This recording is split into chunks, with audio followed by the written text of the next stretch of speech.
Today's session is to discuss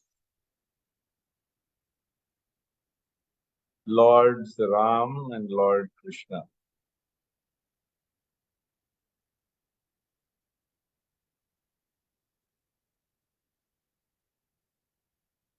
When we chant the Maha Mantra,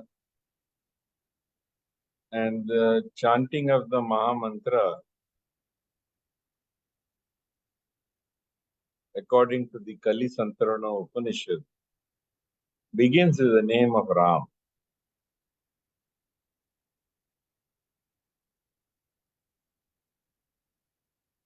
Hare Ram, Ram Ram, Hare Hare.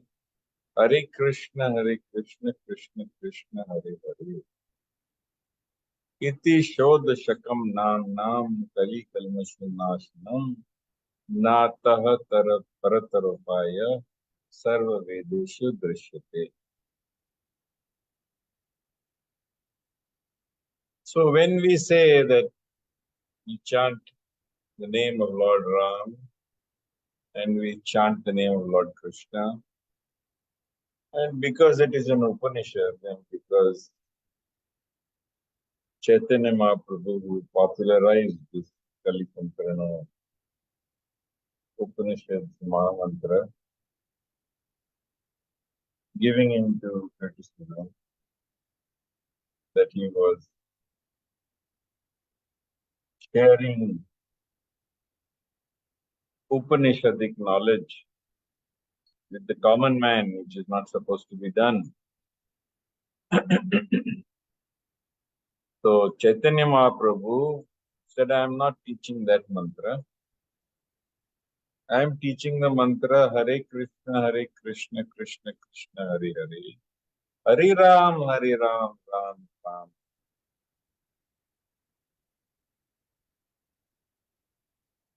So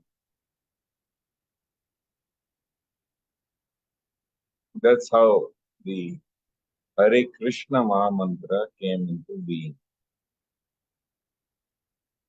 But you will see that the name or the mantra, Maha Mantra, mentions the names of both Ram and Krishna. Many devotees of Krishna have tried to overcome this by stating that indeed this Ram is not Lord Ram. This is the brother of Krishna, Balaram. So don't think of Ram, think of Balaram. Because they were afraid that people would be diverted from the focus on Krishna. But certainly, the Maha Mantra very clearly begins and starts with Hare Ram, Ram Ram, thereby emphasizing the importance of Ram. So, it should be natural for one to understand that this Kali Santarana Upanishad is asking you to chant the name of Ram as well as the name of Krishna. Ram and Krishna, Lord Ram and Lord Krishna, are both the same. Both of them are avatars. And Krishna explains when an avatar appears. So Krishna explains, Yada yada hi dharmasya glanir bhavati bharata abhyutanama dharmasya tadatmanam shrijami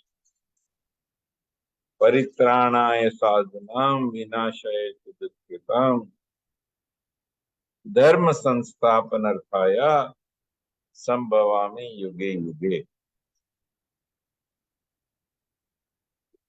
That whenever there is a decline in religion, whenever there is a decline in religion and there is a rise in irreligion, at such times do I descend in human form. And then he points out he comes to deliver the saintly people, to destroy the evildoers, and to re-establish the principles of religion. Indeed, that is the purpose of the Bhagavad-Geeta. So Lord Ram leads the ideal life of a human king, but his life is limited, restricted within boundaries of a human being. Nowhere does Lord Ram start showing off that I am God. Whereas you see that in the Bhagavad-Gita, Krishna clearly states in more than one place that he is the Lord.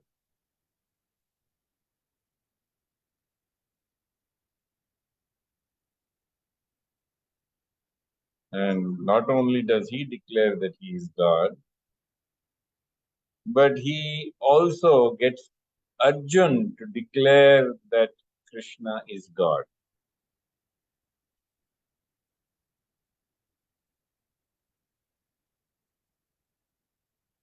So we have Ram as a Maryada Purushottam.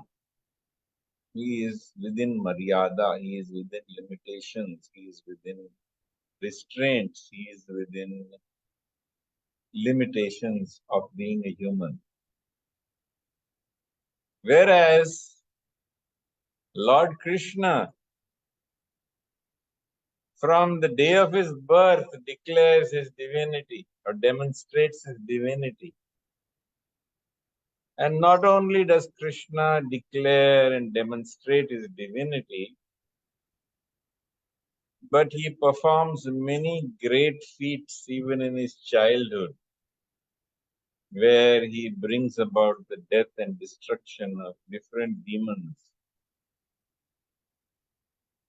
right from the time he is an infant.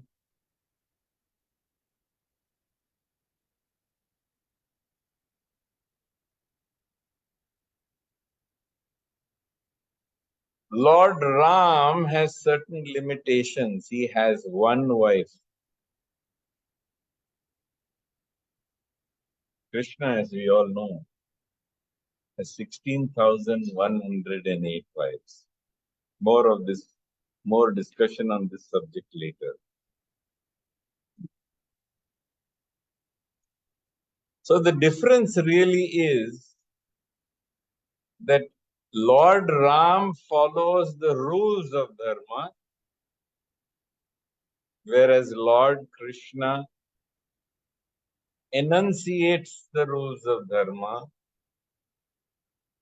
as in the Bhagavad-Gita, and also acts and executes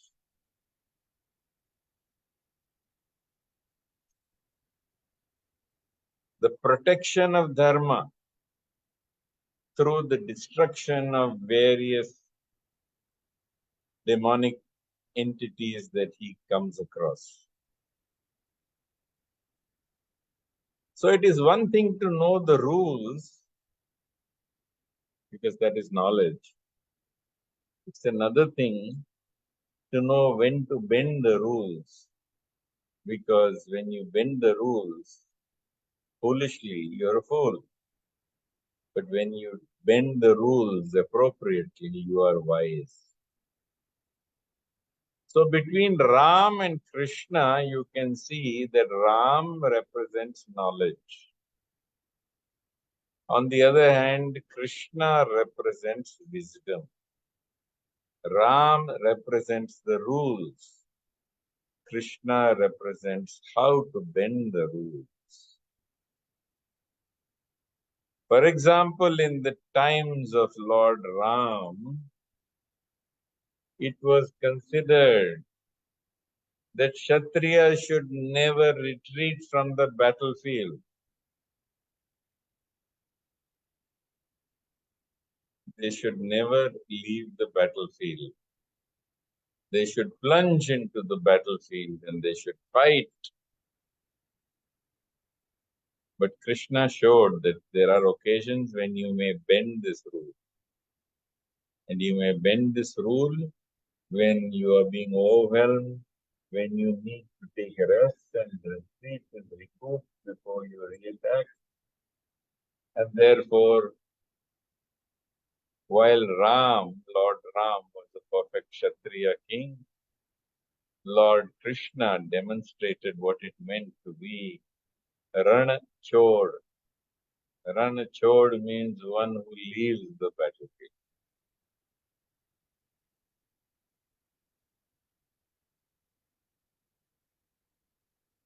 Similarly, everything about Lord Ram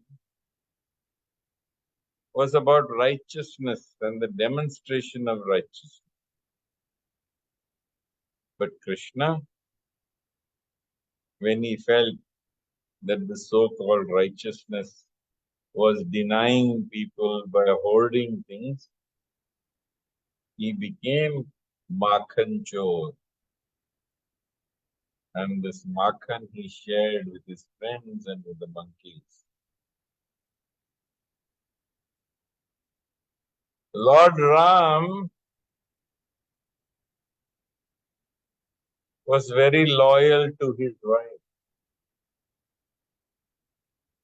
But when he brought Sita Maya back from Sri Lanka,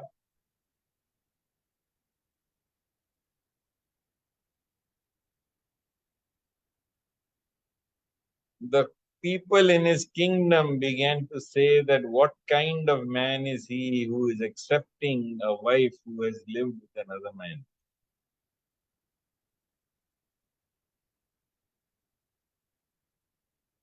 And if the king of a kingdom who sets an example to the rest of the people does this, he is setting such an example for the rest of his kingdom on how they should behave.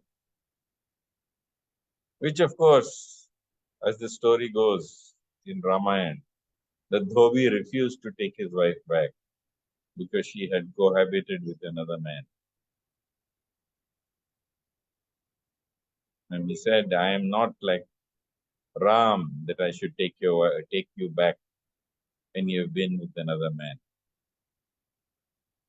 So it was an occasion of great disturbance in the kingdom.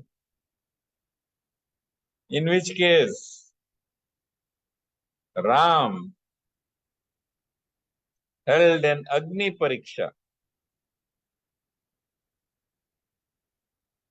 And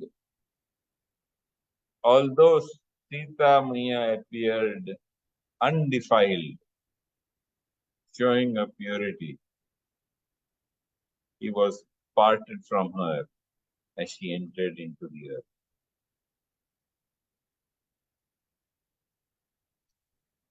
But Krishna didn't do that. In fact, Krishna, when he went to kill Narakasur, and Narakasur had tortured and taken away many Devi Sundaris, many beautiful women he had captured and taken away. 16,100 of them. He also was troubling Indra and planning to take away Airavata. So under these circumstances, he came to Krishna and asked Krishna for his help. So Krishna, who was with Satyabhama, took Satyabhama with him. He went to the kingdom where Narakasur ruled. He killed Mura, which is why he is known as Murari. He killed all the soldiers and henchmen of Narakasur and eventually killed Narakasur himself, installing Narakasur's son on the throne. The question came, what should be done with these 16,100 women? Because having been kidnapped, having been under the control of Narakasur, none of their husbands, none of their children, none of their parents or brothers or sisters wanted them back.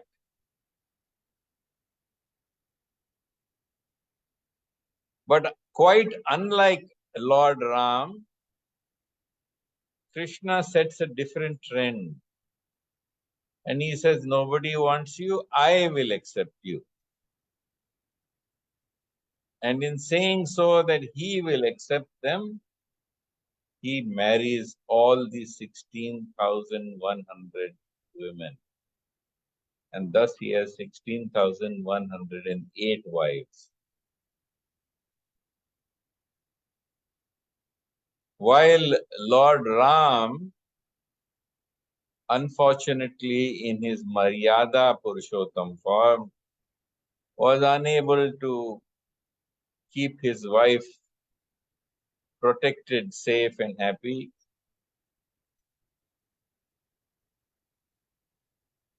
we see that Lord Krishna kept 16,108 wives perfectly happy because he expanded himself to be one with each of them. So there is knowledge and there is wisdom. Knowledge is there for us to understand. It is for us to see the life of Lord Ram and see his behavior, because he sets an example to the rest of society, to the rest of his kingdom, to the rest of humanity.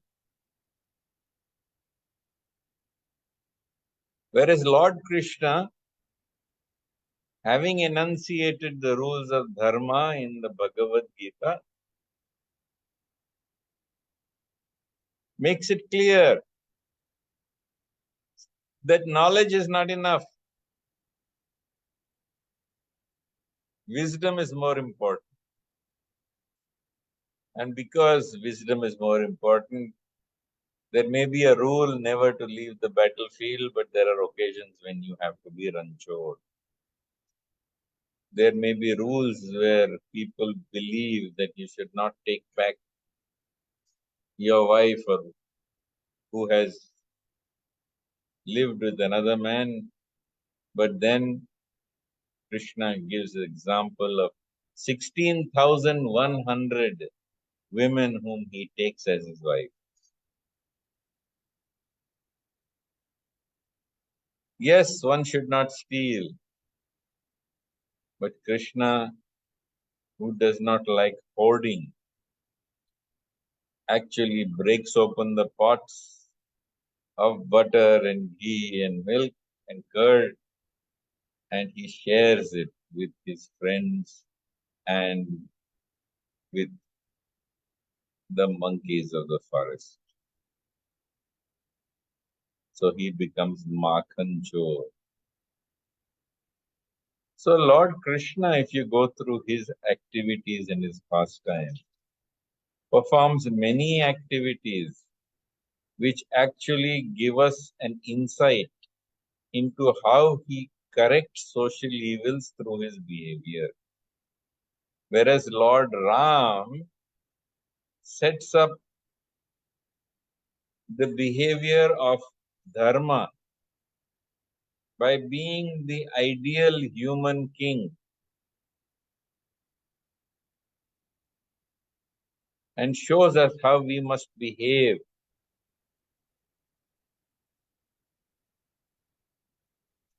So similarly, we also should learn from this, and we should understand that we should follow the behavior of Ram, because following the behavior of Ram means that we will behave in a dharmic manner. But we should study the Bhagavad-Geeta, which is directly the word of God on what dharma is. And by following the Bhagavad-Geeta, we should worship Krishna with intense devotion, with intimacy, with surrender. Indeed, Krishna says, Sarva dharman parityaja mam ekam sharanam vraja. Aham tvam sarva papebhyo mokshayishyami ma. Abandon all other varieties of religion and surrender to me alone. Surrender to me alone. Because the message of the Bhagavad Gita, the concept of making your whole life a meditation upon the Supreme Lord, the idea of not renouncing the world but remaining in the world, performing your duties in a spirit of sacrifice and devotion. The concept of not taking rules to be hard and fast, but using wisdom to temper those rules so that one can live and transcend the foolishness that would result if everyone followed rules to the letter of the law and instead learned how to follow them to the spirit of the law.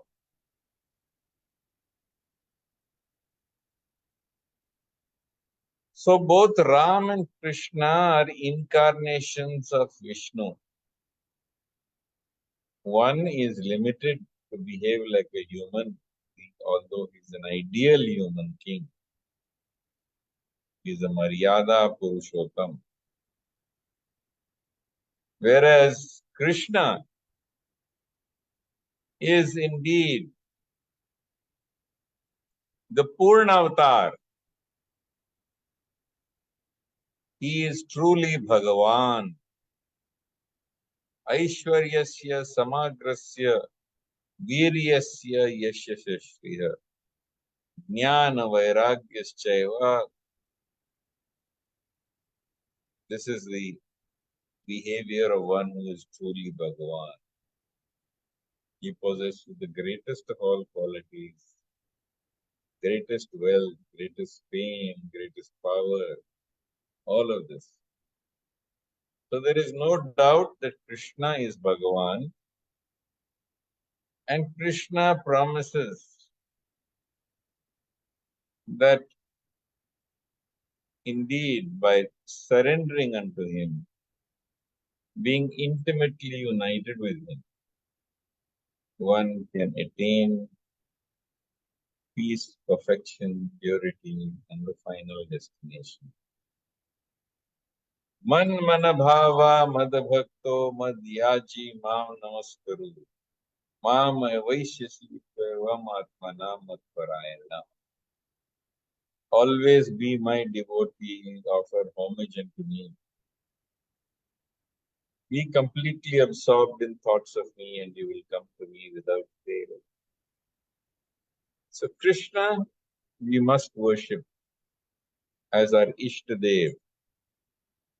But Rama, we must also offer respects and worship because he is constantly a reminder of how the ideal dharmic individual behaves within this world.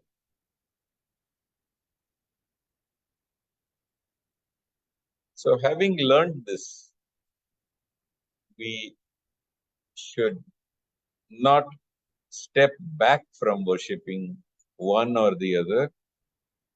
We should worship one and follow his example. We should worship the other. And as we worship the other, we should indeed imbibe his message from the Bhagawad-Geeta and absorb ourselves in making our life a continuous, unmotivated, uninterrupted devotion to him.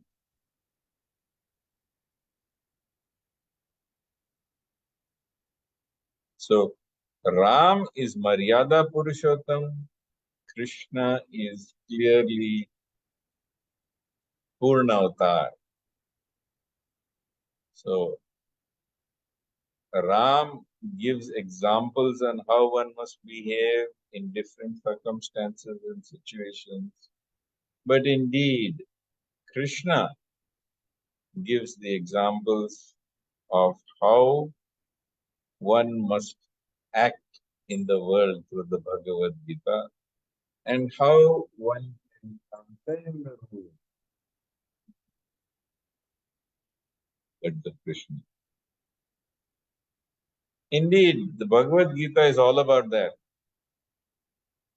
Because Arjun says, oh, I am going against Dharma.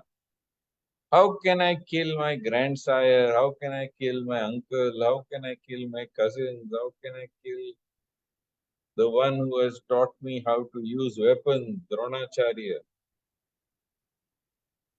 All of that is adharma.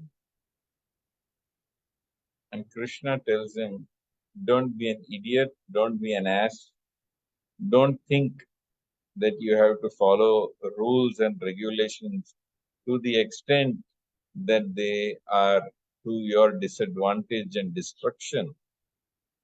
But see the circumstances, listen to the Lord who is seated in your heart, because that Lord will guide you towards your destiny. Ishvara sarva bhutanam hridayeshe arjuna tishtati Brahmyan sarva bhutani yantararudani maya tam eva sharanam gaccha sarva bhavena bharata tat prasadat param shantin sthanam praptam. He, the Lord is seated in your heart, He is guiding you onwards towards the destiny. So when you are in doubt, when the rules appear to contradict, then turn to God and pray to Him. And that Lord who is seated in your heart will enlighten you. And if you surrender to Him, He will take you towards peace, perfection, and the supreme destination to be with God. So with this, I will pause here. If anyone has any questions on this subject, please feel free to speak to me and express your question.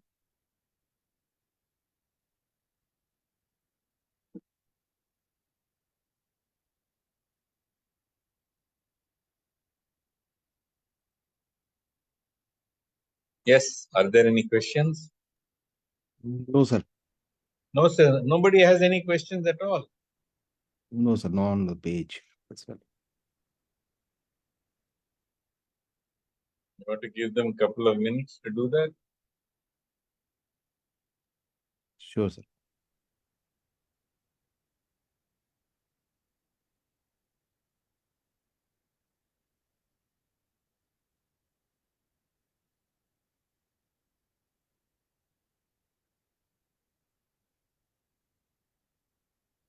Yes, are there any questions? No, sir. No, sir. Nobody has any questions at all. No, sir. Not on the page. That's all. Okay then. Jai Shri Krishna, Hare Krishna, Hari Om. Call it.